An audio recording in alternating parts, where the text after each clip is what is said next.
Awareness के लिए हम लोग समय समय पे सेमिनार भी करते हैं और आपके मीडिया के बहुत से चैनल्स के थ्रू इंटरव्यूज़ भी दिए गए हैं। आपका कोई स्पेसिफिक क्वेरी है तो आप वो बताएं, तो मैं उस पर आपको हाईलाइट करता हूँ कि क्या करना है। जैसे कि आधार कार्ड हो गया, जब फ़ोन हाँ, नंबर गलत हो गया तो उसको किस तरीके का? देखिए ऐसा है, जो आपका क्वेश्चन है वो मैं बता दूं कि हर बहुत से कर्मचारियों का पीएफ से ट्रांसफ़र होके आया है जेके ईपीएफओ से अमाउंट सेंट्रल ईपीएफओ में, जिसको सेंट्रल हमारा ईपीएफओ ऑर्गेनाइज जहाँ मैं काम कर रहा हूँ। लेकिन एम्प्लॉय के 2 यूएन जनरेट हो गए हैं। तो करना क्या है कि जिस यूएन में आपका, मान लिया एग्जांपल आप अभी मुझसे पूछ रहे थे कि अगर पैसा ट्रांसफ़र होके आया है तो सबसे पहले आपका जो यूएन है उसमें अगर जिसमें यूएन में ट्रांसफ़र होके आया है, अगर आपका नेम, फादर्स नेम और डेट ऑफ बर्थ, 3 चीज़ें बहुत ज़रूरी हैं जो आपको जोड़नी है। ये आप, हमारा एक जॉइंट डिक्लेरेशन फॉर्म होता है जिसको आप कर्मचारी प्लस उनके जो नियोक्ता हैं दोनों साइन करते हैं, और वो हमारे कार्यालय में या तो फिज़िकल फॉर्म भरें या ईमेल के थ्रू हमें भेज सकते हैं। Joint declaration form duly signed by employee और एम्प्लॉयर।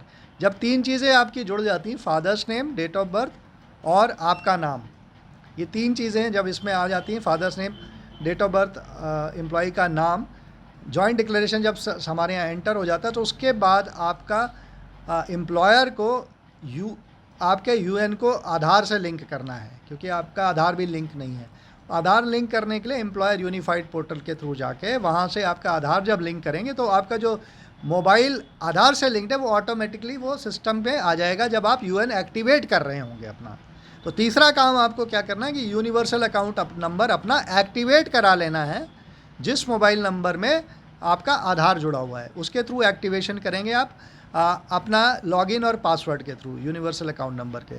तो ये जब आप एक्टिवेट कर लेते हैं अपने यूएन को, तो फिर आपको अपना पैन और बैंक अकाउंट ये डालना होता है सिस्टम में। ये बैंक अकाउंट का रिक्वेस्ट एम्प्लॉई को करना है अपने से, तो अगर वो एसबीआई में है तो ऑटोमेटिकली सिस्टम में आ जाता है, नहीं तो आपको अपना बैंक डिटेल अपलोड करना है जिसको कि बाद में एम्प्लॉयर अप्रूव करेगा।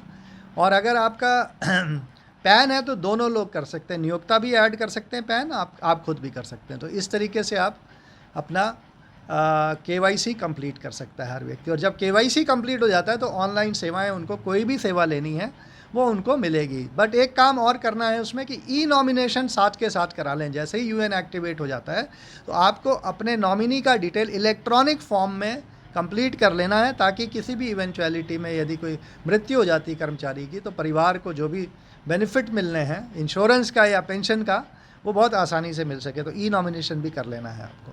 तो ई नॉमिनेशन के बाद आपको पासबुक भी दिखने लगती है। टेक वन अब आपके व्हाट्सएप पर। व्हाट्सएप करिए हाय 9728253663 पर।